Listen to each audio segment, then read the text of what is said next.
along the stairs were covered with dozens of photographs of the seasoned sisters at various moments of glory and achievement in their lives. For comfort, she glanced at the familiar photographs, treasuring the faces captured in them: Jilly, Bertie, Rose, and Mary. The 4 seasons, their father had called them. The largest numbers of photographs were of Jilly and Bertie, the eldest 2. There were fewer pictures of Rose, and hardly any of Mary, the baby. She longed for her sisters. It had been nearly 10 years since they had all been together.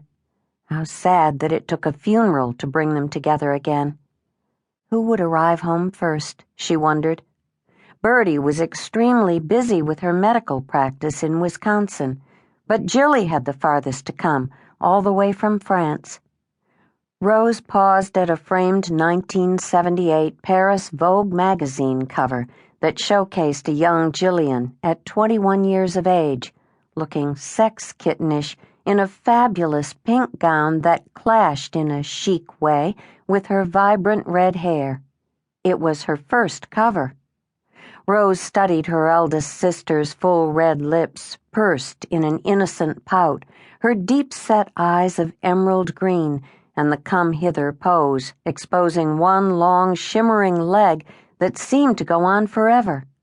She couldn't imagine herself ever standing in front of so many people in the glare of the lights, while men snapped her photograph. For that matter, Rose couldn't imagine ever looking so seductive or desirable. Jilly was born at 12:01 a.m. on November 1st, 1955. All Souls Day. Mother always told of how she'd squeezed herself shut because she didn't want a child of hers born on Halloween.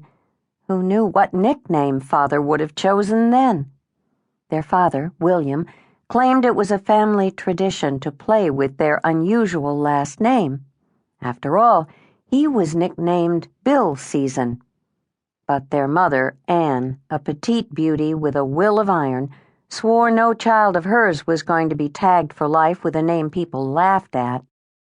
As a compromise, Anne Season gave her daughters strong, sensible names, allowing their father full reign with the nicknames.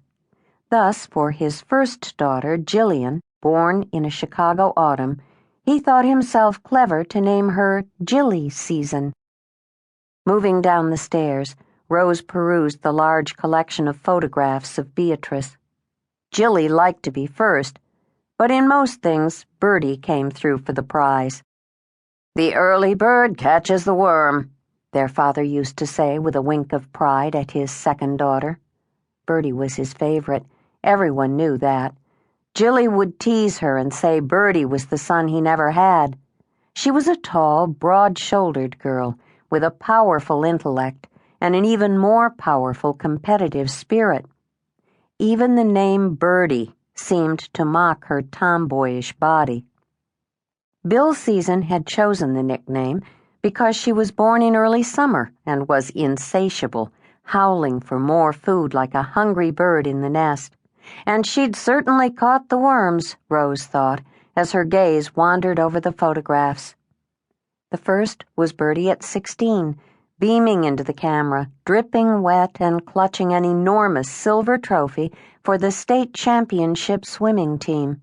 She'd been the captain, of course.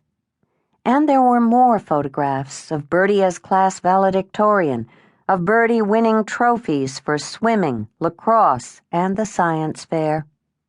Bertie receiving a diploma from medical school, Bertie dazzling in white lace and tulle, smiling at her handsome groom, Dennis, the biggest trophy of all.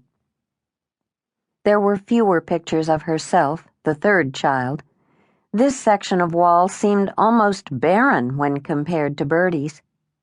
Rose felt the usual flush of embarrassment that the scarcity of photographs was an accurate, if pitiful, statement about her life. It was all very well that Jilly was a famous model on magazine covers all over Europe, and that Bertie was a successful doctor, wife, and mother. But what about her own life? There was neither a photograph of her graduating from college, nor a picture of a radiant Rose on her